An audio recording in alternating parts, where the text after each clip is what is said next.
بسم اللہ الرحمن الرحیم۔ السلام علیکم ورحمۃ اللہ وبرکاتہ۔ کیسے ہیں آپ سب ناظرین؟ امید ہے آپ خیریت سے ہوں گے اور اس چینل سے آپ کچھ نہ کچھ فائدہ حاصل کر رہے ہوں گے، محظوظ ہو رہے ہوں گے۔ اور مجھے بھی اور کوئی لالچ مفاد نہیں ہے، اللہ تعالیٰ نیتوں کے حال کو خوب جانتا ہے۔ تو میری خواہش بھی یہی ہے کہ آپ اس سے استفادہ کریں اور اس سے کچھ فائدہ حاصل کریں، دنیاوی لحاظ سے بھی اور اخروی لحاظ سے بھی۔ میرے مقاصد دو ہی ہیں اس چینل کو بنانے کے لیے، ایک خدمت دین اور ایک خدمت انسانیت۔ ٹھیک ہے، آج جس موضوع پر میں بات کرنا چاہتا ہوں وہ موضوع ہے مکروہ اوقات۔ مکروہ اوقات یعنی وہ اوقات کہ جن میں کسی قسم کی نماز انسان نہیں پڑھ سکتا، کسی قسم کا سجدہ جن اوقات میں نہیں ہو سکتا۔ نہ تو فرض نمازوں کا سجدہ ہو سکتا ہے اور نہ ہی نفلی نمازوں کا سجدہ ہو سکتا ہے، اور نہ ہی ان اوقات میں جو ہے وہ سجدہ تلاوت قرآن ہو سکتا ہے۔ ٹھیک ہے نا؟ اور وہ کون سے اوقات ہیں، اس بارے میں ہمارے مسلمانوں میں بہت ساری غلط فہمیاں پائی جاتی ہیں۔ کوئی کہتا ہے جی یہ ٹائم ہوتا ہے، کوئی کہتا ہے جی اس ٹائم نہیں سجدہ کرنا چاہیے۔ اکثر اوقات دوست یہ سوال کرتے بھی ہیں جی کس ٹائم کسی قسم کی نماز پڑھنی جائز نہیں ہے، تو سن لیں۔ اچھا، ایک تو پہلے میں یہ مغالطہ نکال دوں کہ بہت سارے لوگوں کے ذہن میں یہ بھی ہے کہ جناب عصر کی نماز ادا کر لینے کے بعد کسی قسم کی نماز کوئی بھی جائز نہیں ہے۔ تو یہ مغالطہ اپنے ذہن سے نکال لیں۔ عصر کی نماز کے بعد نفلی عبادت جائز نہیں ہے، کسی قسم کے نوافل نہیں آپ پڑھ سکتے نماز عصر کے بعد۔ ہاں، اپنی اگر آپ کی کوئی نماز قضا ہوئی ہے پہلے کی، تو قضا نماز آپ نماز عصر کے بعد پڑھ سکتے ہیں مجبوراً۔ ٹھیک ہے، نفلی عبادت نہیں کر سکتے، نفل نہیں پڑھ سکتے۔ ایک تو یہ کنفرم ہو گیا، عصر کی نماز کے بعد قضا نماز پڑھی جا سکتی ہے، نفلی عبادت نہیں کی جا سکتی۔ اچھا، وہ تین اوقات کون سے ہیں جن اوقات میں سجدہ جائز نہیں ہے؟ وہ ہیں تین اوقات۔ نمبر ایک، یعنی ان کو ہم زوال کے ٹائم بھی کہہ سکتے ہیں۔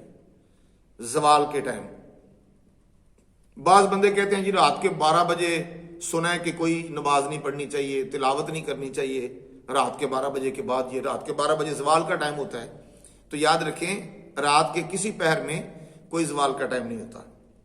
کوئی ٹائم ایسا نہیں ہوتا پوری رات کے اندر کہ جس ٹائم قرآن کی تلاوت کرنا یا سجدہ کرنا منع۔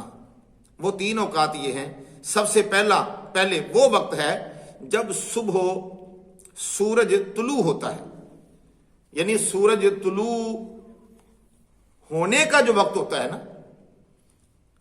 اس کے طلوع آفتاب کی ابتدا سے لے کر طلوع آفتاب کی انتہا تک، یعنی جب سورج نکلنا شروع ہو جاتا ہے تو اس وقت وہ زوال کا ٹائم کہہ لیں یا مکروہ ٹائم کہہ لیں، وہ شروع ہو جاتا ہے۔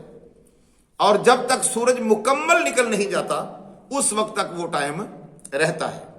اس وقت کے اندر وہ 15 منٹ ٹائم ہو یا وہ 20 منٹ ٹائم ہو یا 10 منٹ، اس ٹائم کے اندر جب سورج طلوع ہو رہا ہو، یہ ڈیفینیشن کر لیں چلیں، جب سورج طلوع ہو رہا ہو اس وقت کسی قسم کا سجدہ جائز نہیں ہے، قبول نہیں ہوتا اور منع ہے کرنا۔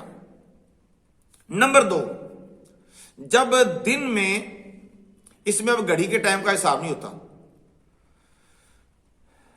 سورج جب بالکل نصف النہار پر ہوتا ہے، یعنی کہ جب ہر چیز کا سایہ اصلی ختم ہو جاتا ہے نا۔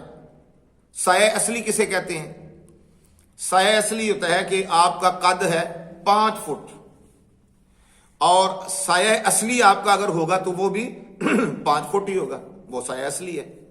تو جب آپ کا سایہ اصلی ختم ہو جائے گا، یعنی کہ 5 فٹ سے آپ کا سایہ کم ہو جائے گا، تو آپ کا سایہ اصلی ختم ہو گیا۔ ٹھیک ہے نا، چھوٹا ہو جائے گا، وہ زوال کا وقت ہوگا۔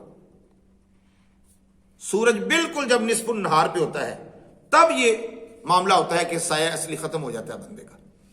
تو وہ زوال کا ٹائم ہوتا ہے. اور جیسے ہی آپ یعنی وہ چند منٹ ٹائم ہوتا ہے, بہت زیادہ نہیں ہوتا, جیسے ہی آپ کا سایہ برابر ہوا تو اس وقت سایہ ڈلنا شروع ہوا تو آپ کا جناب وہ ٹائم ختم ہو گیا. وہ تھوڑے منٹ ہوتا ہے. اس وقت بھی کسی قسم کا سجدہ جائز نہیں ہوتا جب سورج بالکل نصف النہار پہ ہوتا ہے. یہ اگر آپ نمازوں کے اوقات والے کیلنڈر اگر آپ دیکھیں تو ان میں سے ہر مہینے کے حساب سے وہ ٹائم نکال کے لکھا بھی ہوتا ہے. وہاں سے بھی آپ یہ معلوم کر سکتے ہیں کتنے منٹ ہے, 20 منٹ ہے, 25 منٹ ہے, 15 منٹ ہے. 2 ٹائم ہو گئے. اس ٹائم کسی قسم کا کوئی سجدہ نفلی فرضی کوئی جائز نہیں ہے. اور اس کے بعد آ گیا تیسرا ٹائم. تیسرا ٹائم ہوتا ہے جب کوئی نماز سجدہ کوئی نفل وافل جائز نہیں ہے, کوئی قرآن پاک کی تلاوت کا سجدہ بھی جائز نہیں ہے. تلاوت جائز ہے, تلاوت قرآن پاک کی ان تینوں ٹائموں پر جائز ہے. تلاوت کر سکتے ہیں آپ, قرآن پڑھ سکتے ہیں آپ, لیکن اگر قرآن پڑھتے پڑھتے سجدہ تلاوت آ جائے تو ان اوقات کے اندر تو آپ وہ سجدہ تلاوت نہیں کر سکیں گے, اس کو مؤخر کریں گے, اس کو مؤخر کریں گے اس مکروہ ٹائم کے ختم ہونے تک, زوال کے ٹائم کو ختم ہونے تک. جیسے یہ ٹائم ختم ہوگا تو پھر آپ وہ سجدہ تلاوت جو ہے وہ کریں گے جو آپ نے سجدے والی آیت تلاوت کی ہے. تیسرا ٹائم ہے غروب آفتاب کا وقت.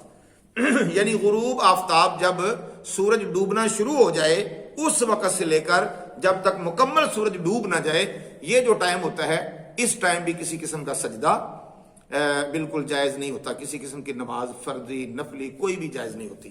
ٹھیک ہے, یہ 3 مکروہ اوقات ہیں. یہ بات اچھی طرح پلے باندھ لیں. دین کی بات ہمیشہ جو آپ خود سیکھیں, جب سیکھ لیں تو آپ پر واجب ہو جاتا ہے کہ آپ پھر دوسرے لوگوں تک بتائیں. جب خطبہ حجۃ الوداع کے موقع پر آقا علیہ الصلوۃ والسلام نے جب آخری حج فرمایا تھا,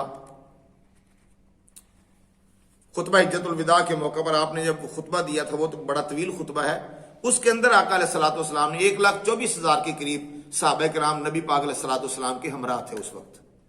تو آقا علیہ الصلوۃ والسلام نے جو خطبہ ارشاد فرمایا تھا, خطبہ حجۃ الوداع کے نام سے جو ہماری تاریخ میں شریعت میں جس کو بولا جاتا ہے, یاد کیا جاتا ہے, تو آپ نے اس وقت ارشاد فرمایا تھا کہ میں نے جو کچھ تمہیں آج بتایا ہے تو اب تم سب پر یہ واجب ہو گیا ہے کہ فَلْيُبَلِّغُ الشَّاهِدُ الْغَائِبَ. آپ نے فرمایا کہ یہ میری باتیں پہنچا دیں ہر اس انسان تک جو یہاں پر موجود نہیں ہے. یعنی ہر انسان کو نبی پاک علیہ الصلوۃ والسلام نے اپنے اس ارشاد گرامی کے تحت مبلغ دین بنا دیا. مبلغ صرف کوئی مسجد کے امام صاحب یا مسجد کے جو خطیب ہوتے ہیں صرف انہی کا کام نہیں ہے تبلیغ کرنا, کہ یعنی کہ دین کی بات صرف انہی نے کرنی ہے اور تبلیغ صرف انہی نے کرنی ہے, مسئلہ جو ہے وہ انہی نے صرف آگے بتانا ہے. نہیں, ہر شخص کو مبلغ ہونا چاہیے نبی پاک علیہ السلام کے اس فرمان کے مطابق. فرمایا فَلْيُبَلِّغُ الشَّاهِدُ الْغَائِبَ. ہر بندہ اس بندے کے لیے مبلغ ہے جو آج یہاں پر موجود نہیں ہے. یہ تمہارے ذمے ہو گیا ہے کہ یہ میری باتیں لے کے اب دنیا میں پھیل جاؤ اور جا کر یہ باتیں لوگوں تک سناؤ.